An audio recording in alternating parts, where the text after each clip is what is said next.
بہت سارے لوگ نے مجھے کہا کہ ہم نہیں جا سکتے زیارت پہ، اور ہم اربعین کی زیارت نہیں کر سکتے.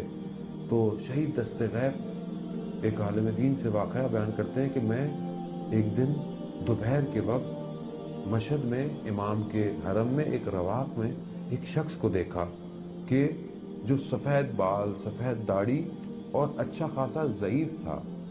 مجھے اس کی اس ہیبت نے اپنی طرف کھینچا، اس کی طرف. میں اس کے قریب گیا، تھوڑی دیر بیٹھا تو اس نے اٹھنا چاہا تو وہ اٹھ نہیں سکتا تھا، یعنی ضعیف. تو میں نے مدد کی، پوچھا کہاں آپ جائیں گے؟ تو کہا فلانے مدرسے میں رہتا ہوں. کہہ رہا میں وہاں لے گیا، ٹھہرایا.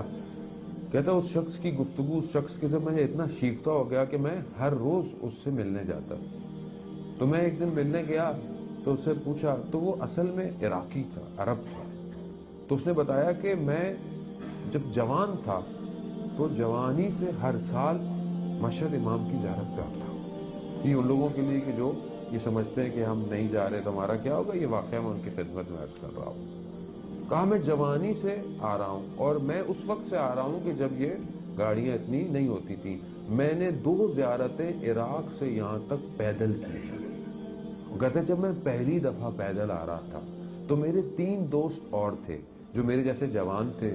ہمارا ساتھ اٹھنا بیٹھنا سارے کاموں میں ساتھ تھے، ایک دوسرے سے بہت محبت کرتے تھے. وہ مجھے شہر تک چند قدم چلے میرے ساتھ، اور انہوں نے کہا کہ دیکھو ہم نہیں آ سکتے لیکن تم جا رہے ہو، لیکن ہماری طرف سے امام کو ہمارا سلام ضرور دینا. کہتے ہیں جب میں پہلی دفعہ پہنچا بہت تھکا ہوا تھا، لیکن اسی حالت میں مولا کے حرم آ گیا. میں زیارت کی، تھکا ہوا تھا، وہیں میری آنکھ لگ گئی. تو میں نے کیا دیکھا عالم رویا میں کہ امام خود ایک ایک زائر کے پاس جا رہے ہیں اور ان کو کچھ دے رہے ہیں. تو جب میرے پاس آئے تو مجھے انہوں نے 4 پرچیاں دی. تو میں نے کہا یہ کیا؟ میں نے کہا آپ سب کو ایک دے رہے ہیں. اول تو مولا آپ کو آنا نہیں چاہیے، میں خود آپ کے پاس آؤں. کہا نہیں، جب کوئی اتنی دور سے ہمارے لیے آتا ہے تو ہم خود اس کی پذیرائی کرتے ہیں. تو کہا مولا آپ نے 4 کیوں دی، میں تو ایک ہوں. کہا 3 تمہارے دوستوں کے لیے ہے. اور کہا جب میں نے اس پرچی کو کھولا تو اس پہ کیا لکھا ہوا تھا؟